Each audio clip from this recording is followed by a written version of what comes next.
कभी सोचा है कि भारत में एक ऐसी प्रशासनिक व्यवस्था भी हो सकती है जो बिना किसी टैक्स के हजारों साल तक चली हो। आज हम छोटा नागपुर के नागवंशी राजवंश की इसी कमाल की कहानी को समझने वाले हैं। बात हो रही है एक ऐसे राजवंश की जिसने भारत में लगभग 2000 सालों तक शासन किया।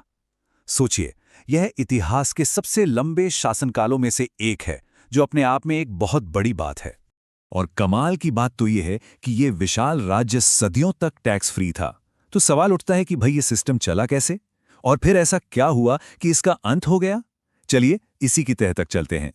तो कहानी शुरू होती है 64 ईस्वी से, जब फणी मुकुट राय ने नागवंशी राजवंश की नींव रखी। दिलचस्प बात यह है कि वो मुंडा शासक मदरा मुंडा के गोद लिए हुए उत्तराधिकारी थे, और उन्हें सभी आदिवासी राजाओं ने खुशी खुशी अपना राजा मान भी लिया था। और शायद यही था उनकी लंबी हुकूमत का राज। फणी मुकुट राय ने मुंडाओं की जो जमी जमाई व्यवस्था थी उसे उखाड़ा नहीं, बल्कि उसी नींव पर अपनी सल्तनत खड़ी की। उन्होंने कुछ बदलने के बजाय उसी को और बेहतर बनाया, जिससे लोगों का भरोसा उन पर बना रहा। नागवंशियों ने मुंडा व्यवस्था में एक बहुत ही स्मार्ट बदलाव किया। देखिए, मुंडा सिस्टम 3 लेवल का था। हाथ यानी गांव, फिर पट्टी यानी गांव का समूह, और फिर पढ़ा यानी पट्टियों का समूह। नागवंशियों ने बस बीच वाली पट्टी यूनिट को हटा दिया और पढ़ा के ऊपर सीधे राजा को बैठा दिया। इस एक छोटे से बदलाव ने पावर को सेंट्रलाइज करने में बहुत बड़ी भूमिका निभाई। यह सिस्टम सदियों तक बिना किसी दिक्कत के चलता रहा। लेकिन फिर 16वीं शताब्दी में इस इलाके पर बाहर वालों की नजर पड़ी। मुगलों का आना हुआ, और यहीं से कहानी में एक बहुत बड़ा ट्विस्ट आता है। जरा सोचिए, 1500 साल, ये कोई छोटा मोटा समय नहीं है। इतने लंबे अरसे तक एक ही व्यवस्था बिना किसी बड़े बदलाव या टैक्स के चलती रही। ये नागवंशी शासकों और उनकी प्रजा के बीच के गहरे विश्वास को दिखाता है। तो मुगलों ने सबसे पहले एक चीज लागू की, नजराना। अब ये कोई रेगुलर टैक्स नहीं था। समझिए कि ये एक तरह की भेंट थी जिसे मुगल सेना अपनी जरूरत के हिसाब से नागवंशी राजाओं से मांग लेती थी। ये उस टैक्स फ्री सिस्टम के खत्म होने की एक खतरनाक शुरुआत थी। धीरे धीरे यही अनियमित नजराना एक पक्के फिक्स्ड पेमेंट में बदल गया, जिसे कहा गया मालगुजारी।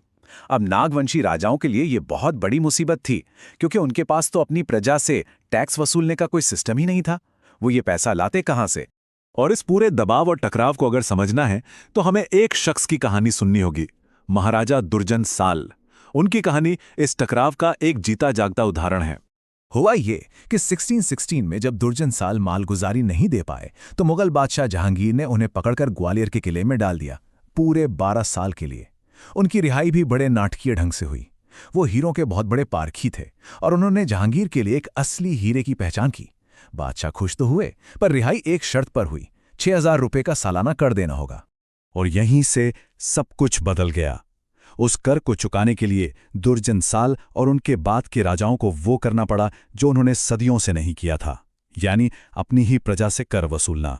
इसके लिए उन्होंने भूइहर और जागीरदार जैसे बिचौलियों को काम पर रखा, और इसी के साथ नागवंश के टैक्स फ्री युग का अंत हो गया। मुगलों ने तो सिर्फ दरार डाली थी। इस पुरानी व्यवस्था पर जो आखिरी और सबसे बड़ा वार किया, वो थे अंग्रेज और उनकी नीतियां, जिसने इस प्राचीन सिस्टम को पूरी तरह से खत्म कर दिया।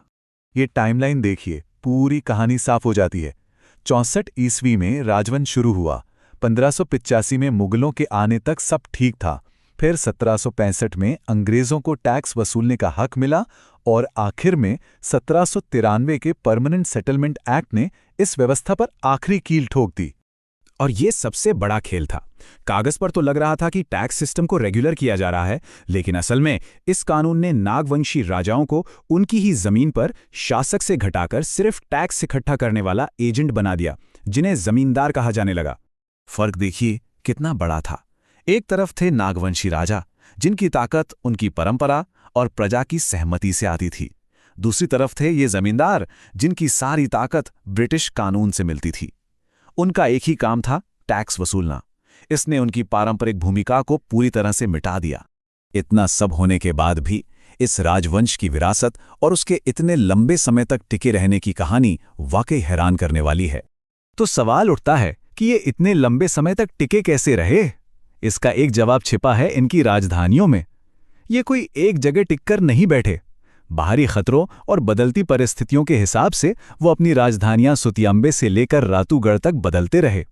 यही लचीलापन उनके इतने लंबे अस्तित्व का एक बड़ा कारण था। और ये कहानी हमें एक बहुत बड़े सवाल पर लाके छोड़ देती है। जब कोई ऐसी व्यवस्था जो लगभग 2000 साल से चली आ रही हो, उसे कुछ ही दशकों में एक बाहरी विदेशी व्यवस्था से बदल दिया जाए, तो सिर्फ एक प्रशासनिक ढांचा ही नहीं खोता, उससे कहीं ज्यादा कुछ खो जाता है। इस पर जरूर सोचिएगा।